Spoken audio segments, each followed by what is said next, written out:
Okay, so this is going to be hopefully really short and sweet. I'm not going to add any video, nothing. It's just going to be straight up podcast today. I have to check in and I've got to face this. So from the beginning here, this kind of was something that I used to hold myself accountable that has worked in the past. I've been with many different blogs and communities and groups and things like that. And the times that I've had the most success, my weight loss efforts and keeping healthy are the times when I face the scale and stay accountable. So that's what this started off as. And it's become this kind of hobby podcast where I'm just kind of reacting every once in a while to Biggest Loser and things like that and sharing things that motivate me and inspire me and that I enjoy. But life has kind of hit me really hard, hit us, my family. And I've said this before and I'll say it again. I'm a fairly, very, very private person and I am not the most confident. And I really admire those people who can just jump on camera anytime they want, who have the confidence to do that and to engage and be positive and upbeat all the time. I really, really do. I admire them and their strength. And unfortunately, I don't have that. And that's why I just started doing podcast style things because that's just what's been easier for me.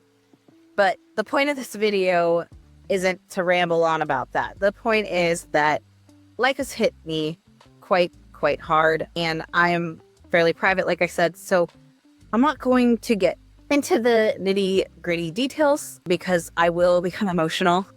It is what it is. Life can hit really hard, and it takes me back to the video I did last year about schedule and routine changes and how it can completely throw off your life.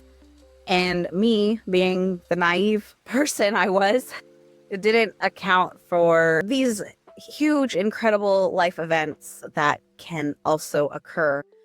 I talked about it and I read a lot of articles about it and I read a lot of great advice about how to keep going and stay on track even in the rough times, even when your schedule's changing. And yes, there's really good advice out there, but man, when you're hit with a double, triple, quadruple whammy all in a matter of weeks, and I'm not talking months, I'm not talking years, months, none of that. I'm talking weeks, days that these changes can happen and your whole life can flip upside down. And that's just crazy. And things have changed quite a bit. And I don't know how people deal with that. I don't know how people can keep moving forward with their goals and losing weight when all of these things can be happening at one time. Not to be too much detail, but we are struggling with some health issues in the family. And on top of all this, expenses and insurance and hospitals and all of these things. On top of all of that, we have to move. We have to move soon. And we do not have a place. There are no places available right now. There are a couple, but I'm talking a couple only. And so we're struggling with all of these things and we don't want to move. I mean, we've moved so many times in the past 5-6 years. We just want to stay somewhere permanent. I have 3 kids. We wanted to find a permanent place that we could stay at least 5 years or so. And I'm starting to ramble again about that and get emotional. And I don't want to get emotional in this, but it's just so frustrating. And now we have to move and it's a lot. It's a lot. Just moving on its own is a lot and stressful and hard. I've never been able to move and lose weight at the same time. I mean, you can talk about how much calories you burn moving. It's true. You pack and you're lifting things and you're exercising and you're being organized and doing all of that. But at the same time, you're stress eating and you're upset and you're scared and cortisol and adrenaline is flowing and you don't know when things are going to be normal and everything's disrupted. But it's not that. If it were just the moving that I had to worry about, I'd be so happy. but there are other things going on, and they're taking all of my energy, all of my being. It shook me to the core, and it's painful. And like I said, I'm not going to go into detail because that'll break me, but just wanted to make this video quick, easy, because I totally understand when people do this, but I see like other social media people or YouTube or just people blogging, and I like to read blogs. I love to read blogs. I like to watch blogs. I like to see other people's content, especially weight loss related content and healthy living. It's my happiness. That makes me happy. That motivates me. That inspires me. Okay.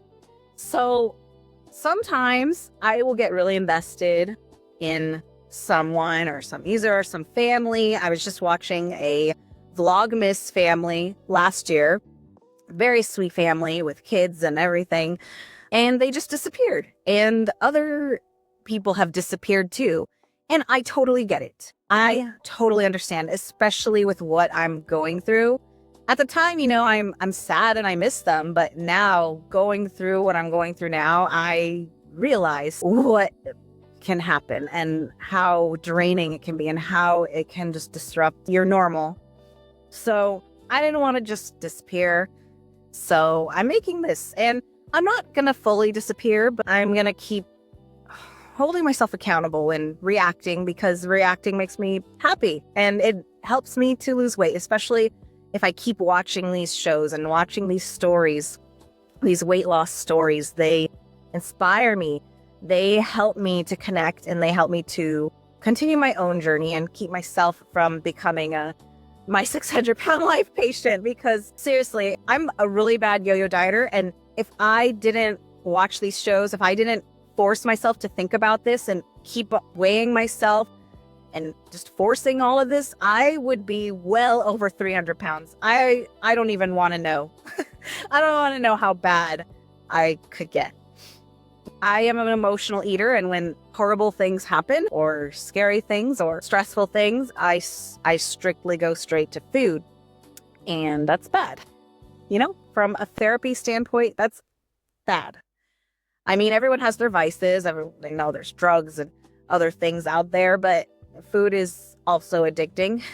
And I have my vices, believe me. So, like I said, this is just a little podcast thing that I started up mainly for me. And the fact that I'm even making this is kind of weird, and I'll probably delete it eventually because I don't want to really remember this time at all. But I also didn't want to just straight up disappear. I wanted to keep going, and I'm still making reactions, and I'm trying to stay positive and upbeat and motivating, at least for myself, because they say fake it till you make it, right?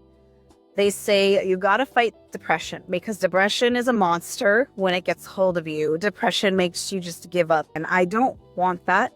I want to be there for my kids and be happy for them and continue to be positive for them. And I want to be healthy as I can for them. And that means getting my blood pressure, cholesterol under control, and staying as healthy as I can for them. I don't know. I am getting emotional already, and I'm sorry for that. But I just wanted to do this quick check-in. And yes, I am struggling, but also know that I'm also doing the best that I can.